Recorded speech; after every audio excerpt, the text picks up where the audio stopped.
So, workplace conflict by the numbers. Replacing an employee costs 1.5 times the position salary. That's a lot of money. Managers spend 30 to 42% of their time resolving conflict. That time could be spent doing other things that are helping to decrease conflict versus always having to manage it.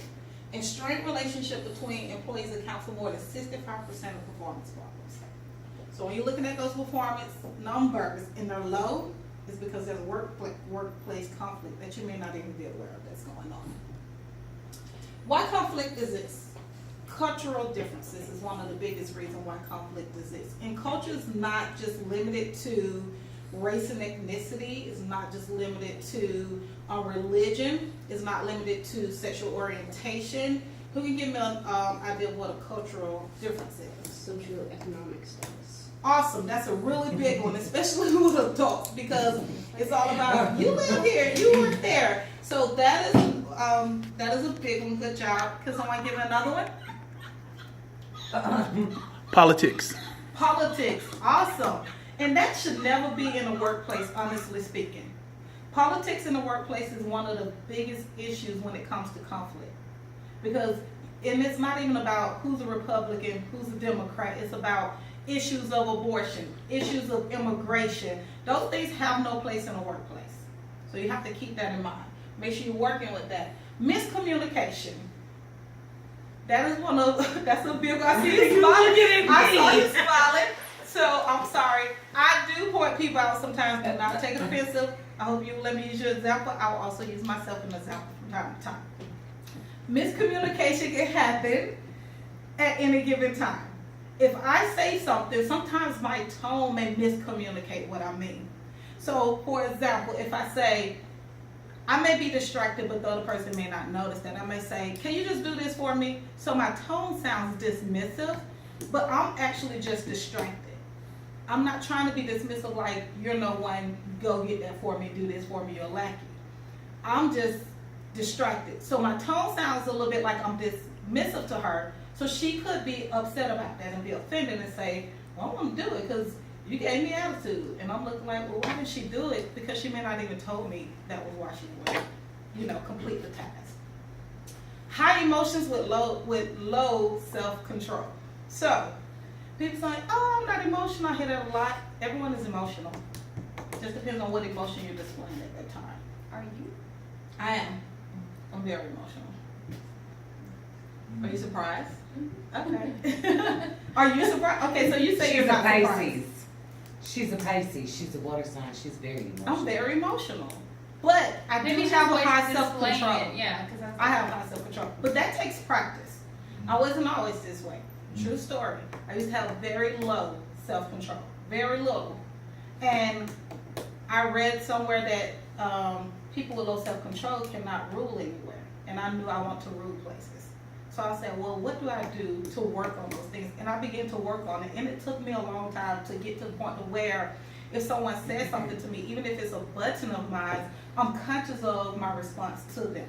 Now, it doesn't affect the fact that I still feel that emotion of fear, frustration, sadness. Those are real emotions. Anger, a lot of people say, I feel anger. Anger is a secondary emotion. Who can tell me what's the primary emotion behind anger? Your reactions, make it angry, probably primary. What's the primary emotions? Hurt. Hurt, yeah. Hurt is one. Sadness, Control. fear. Fear. Fear and sadness are the biggest primary emotions for anger.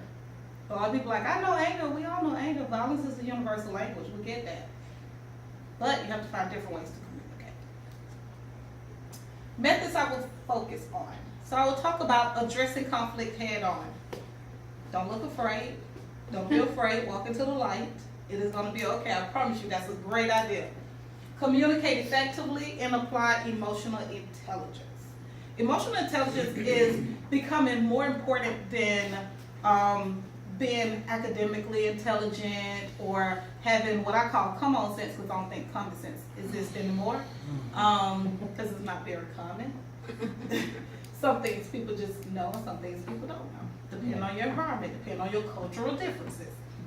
So it's really important to apply emotional intelligence. And I would say Grady is having all the directors do emotional, training Oh, on it's that. so important. Yeah. So, with that being said, did everyone do their test before today? Yes, ma'am. Yes. Do y'all have your results? Yes, ma'am. Okay, and I think Susie said I can use her as an example, right? Absolutely. Susie must score high. She's like, No. "Yeah, as an example." No, I need all the help I can get. She did score really high. Okay, so discover your IQ level. So it has 4 different matrix, all right? Mhm. So one is self-awareness. The other is self-management, social awareness, and relationship management. Typically with self-awareness, it's just being aware of those things that bothers you.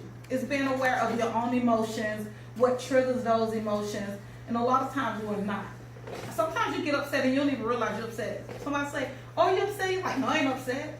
I'm sorry, but your face and your body language says you're upset. You more than likely are, because your verbals, you can trick people more with your verbals than what you can with your body language. Body language is a lot more honest. Okay? I'm gonna stop looking over here so no one feels like I'm targeting you. And self-management is just talking about managing those emotions. How do I manage those emotions? What can I do to manage those emotions? Am I applying those at the appropriate time? Okay, so I may be able to manage my emotions when I'm dealing with my daughter, but I love her, right? So I'm gonna always be conscious of that. But am I thinking about how to manage my emotions when I'm dealing with a stranger? When I'm dealing with a caller on the phone who's upset and they're presenting like, you know, they don't have good sense, but they may actually do. They're just upset at the moment, okay? And one thing I always remind myself, and I tell people to remind yourself, it's not about you. When a caller calls in, they don't know you personally. They know me as a unit number. Sometimes they don't even know that because they're not paying attention to what I say to them. So I have to remind myself, like, don't take it personally if they curse at you. Don't take it personally if they talk about your mom. They don't even know you. You may not even have a mom, you know. Social awareness. Social awareness is about being aware of your social behaviors and how you interact socially with others. And then relationship management is how you manage your relationships, or how you manage your relations to other people and them to you. So keeping those things in mind. I'm not going to talk about her score or anything, but I just wanted to kind of cover those things. So when you look at your scores, you can kind of see where you score lower, where you may score higher, and those may be the areas you may need to work on. This actually gives you a very detailed information about some things you could do, or if you don't, I don't know if you printed out I that did, part. I printed everything. Okay, it gives you information about things you can work on. Unfortunately, Did because they of, email it to you as well? Did they email it? Or you just had to print it? No, there were hyperlinks I think we within the paragraphs Yes. that you click on, and it brings you it brings to you to other different stuff, but areas. it doesn't give. It only gives you your score. To get the other information, you had to click on it. No, I was wondering because Did you not do it? No, I didn't, but I misplaced it. So I was wondering if they emailed me something, if I could check this. I think you should be able to go back in.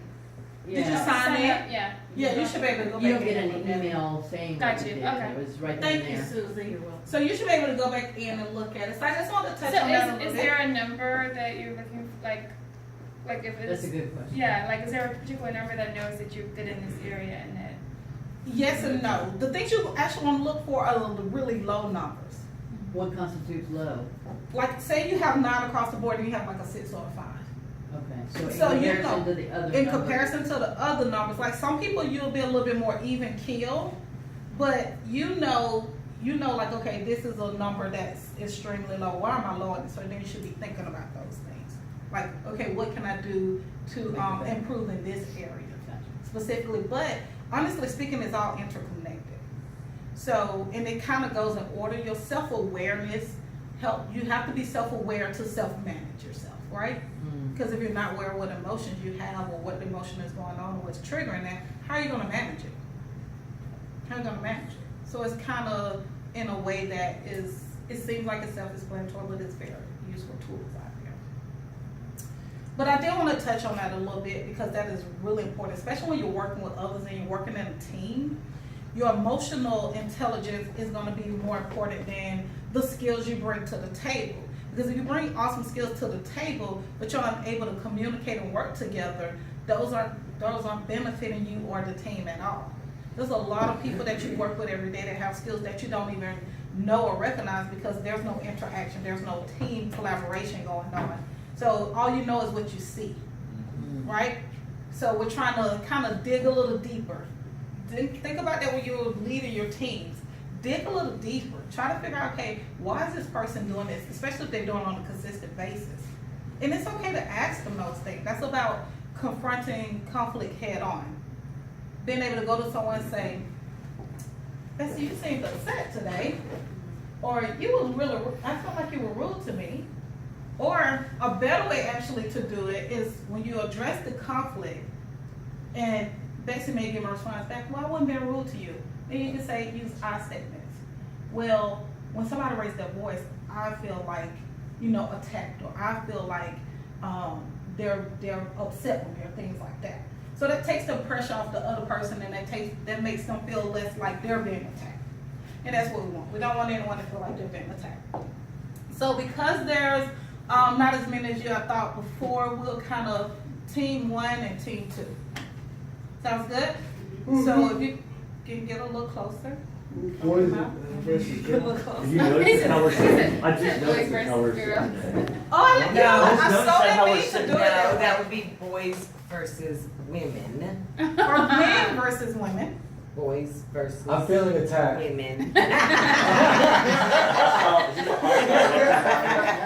That would be a good example, but instead of him saying Carrie and addressing you, Yeah, right. he just told the room he's feeling attacked. Well, space can't attack you unless there's like wind and other elements going on. So almost right, but So you need Carrie to wasn't tune even in hearing just you a little because bit. you didn't address me. Exactly. And that can happen sometimes. I'm Sometimes working on someone, my self-awareness. I have, honestly speaking, I've been in a room with people and someone yelled something out. They didn't say any person's name and someone got offended. Why are you offended? They may not have even been talking to you. They didn't address you. They didn't say your name. Or sometimes I just look to the right a lot. And so if my eye fall on Like you, she's making it's eye not contact with me personal. with this whole But thing. I'm right-handed. I usually look to the right And a you're lot. not I making have to funny be, faces? I have to be conscious about looking to the left. Oh, that's what it looking is. center. See, Betsy found the positive. She finds comfort in my face. And calm. We'll go with that. Okay, so now that you're in your groups, let's kind of do an exercise, okay? Could you get a little closer? I'm sure. Okay, so I'm gonna give you a scenario, and I want you to work out within your group what you would do, okay? As a supervisor or a team lead, and then we'll discuss it, okay? I'm gonna give you about 5 minutes after I read it to get in your groups and discuss how you will handle it. Y'all can either do it as a collective. Hopefully you will be able to. That shows how well you can work in a team. All right? 2 co-workers want the same lunch. Neither is willing to budge. One of the co-workers has that lunch every day at the same time, and they are now engaged in a verbal dispute. What would you do?